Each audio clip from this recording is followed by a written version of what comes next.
Hi everyone. Today we will discuss about AWS Shared Responsibility Model. So we have discussed in previous videos about AWS services, web services. So we saw that AWS actually manages a global infrastructure of data centers and availability zones and regions. And in that cloud, actually AWS provides different kind of services to users. So it means we as a customer can subscribe for various cloud services which are offered by AWS, and these days I think there are more than 200 different services offered by AWS, Amazon Web Services. So now in that cloud we can subscribe for some of the services, and let's say we can also create one virtual private cloud there, and in that virtual private cloud we can have some virtual machine, so EC2 instance, let's say. So we can subscribe for different kind of services, and these services are generally like storage services. So if you want to store our data in the cloud, then we can store that. And then of course we know that this we can have a connection from this user to this AWS to retrieve those contents after storage. Second type of services can be compute services, where we can have some virtual machine, normally call it as EC2 instance, let's say. And then we can also have database services offered by AWS Cloud. And then we can also have some networking services. So these are, general categories of the services which we can have, but there can be specific, even more subcategories within these categories of services as well. But now question is that for these all kind of services, these days who will be responsible for its security? Because in these days you can see there are so many cyber threats, there are cyber attacks. So now the question arises that if we are going to subscribe for some of the services from this cloud, then who will be responsible for its security? Now the answer is both of the parties. In other words, the customer as well as AWS service providers, they are responsible. It means both of the parties are responsible for its security. And this is actually called shared responsibility model. It means the security of these services is responsibility of customer as well as the service provider, which is in our case Amazon. Now this shared responsibility model is divided between customer responsibilities, which is also known as security in the cloud, and AWS responsibilities, which is also called security of the cloud. So these two terms are very much important. Security in the cloud is the responsibility of customer, and security of the cloud is the responsibility of AWS service provider, Amazon Web Services provider. Now this slide has been given by Amazon on their website, and see the responsibilities of customer, they vary depending on the services being used. For example, here in this cloud, what kind of services we are going to subscribe? Maybe networking services, maybe database services, maybe compute services, maybe storage services. So now the responsibility actually change with respect to services we subscribe for from the cloud. So now here you can see this on their website. AW has shown here. These are the responsibilities of AWS service provider. So responsibility for security of the cloud, and this is responsibility for security in the cloud. So this is the customer responsibility here, and these are the responsibilities of AWS. And here at the bottom you can see at the core, the AWS responsibilities are the regions.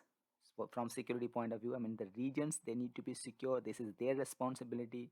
Availability zone and edge location, because this is actually the physical infrastructure by AWS. So AWS is responsible for securing those entities.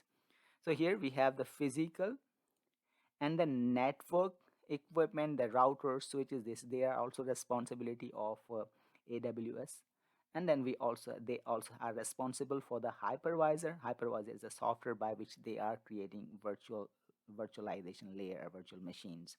So these all entities are supposed to be responsibility of AWS. And on this layer above, on the different color, you can see the client side data encryption and data integrity authentication. These are the client's responsibility, and server side encryption, which customer needs to configure in the cloud, that is also responsibility of the user.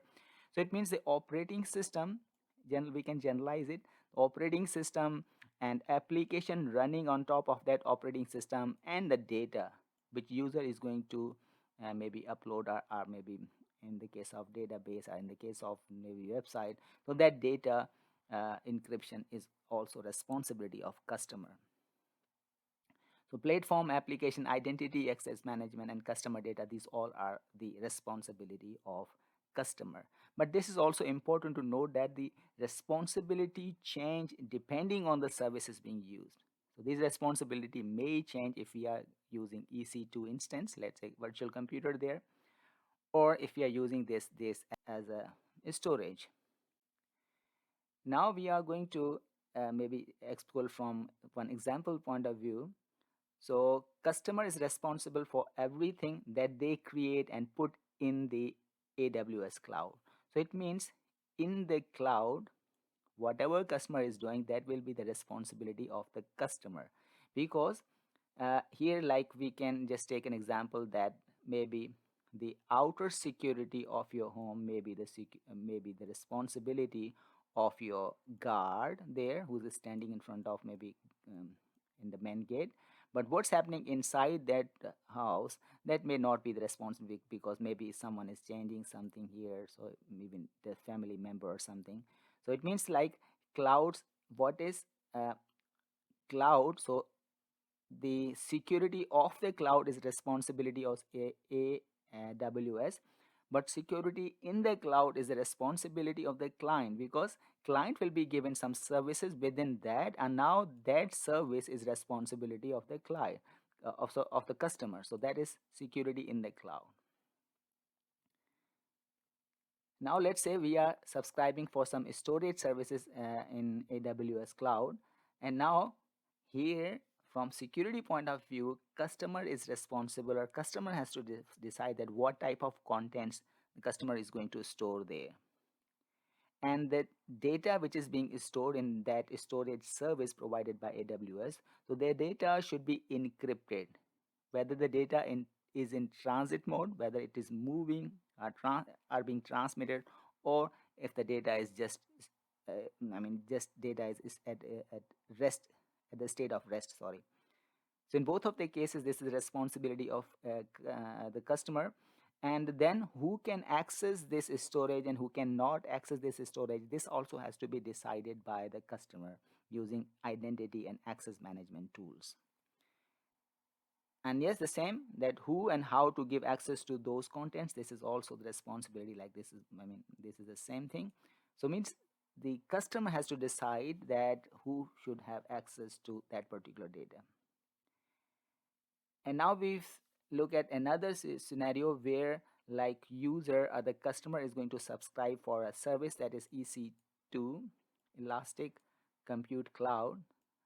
So for that, let's say they will have a computer, the virtual machine. So in this case, let's see what responsibilities actually customer has. So in this case, if they have the computer, then what kind of guest operating system they are going to install, that will be the responsibility of customer. And for that operating system, maybe updates and security patches are needed, so that will also be responsibility of customer. And what kind of application software or utilities are being installed on that machine, that will also be the responsibility of customer. So from security point of view, these all are the responsibilities, because they are having a virtual machine as a service. And the configuration of AWS firewall, which is called actually security groups in AWS. So the configuration of that firewall will also be responsibility of the customer. Now, security of the cloud. So that will be the responsibility of Amazon Web Services provider, AWS service provider. So from their point of view, what they are responsible for, so we just briefly discussed before in that one as well. So they are responsible for the physical security of the data center. So you remember data center means they are the availability zones, and availability zone make regions, and the service is offered in different regions. So they all age, location, availability zone, and regions are the responsibility of service provider. And the hypervisor virtualization layer, so they are using some hypervisor software, so that software is also responsibility of the service provider. And what kind of operating system they are using, the host operating system in the cloud, that is also responsibility of AWS service provider. And how user can access cloud, maybe two-factor authentication, and they when they access their logging and review is also responsibility of AWS service provider. And from physical security also, the video surveillance kind of things, this is also responsibility of AWS service provider. And also the network infrastructure, like they will have some routers, switches, firewalls, load balancer, intrusion detection system or IDS.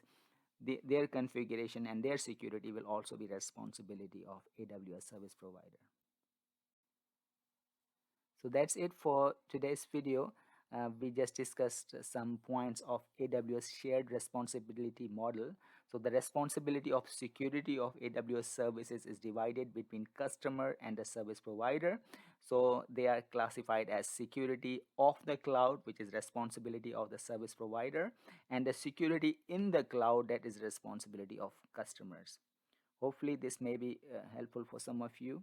And thank you very much for your time. Hope to see you in some other video.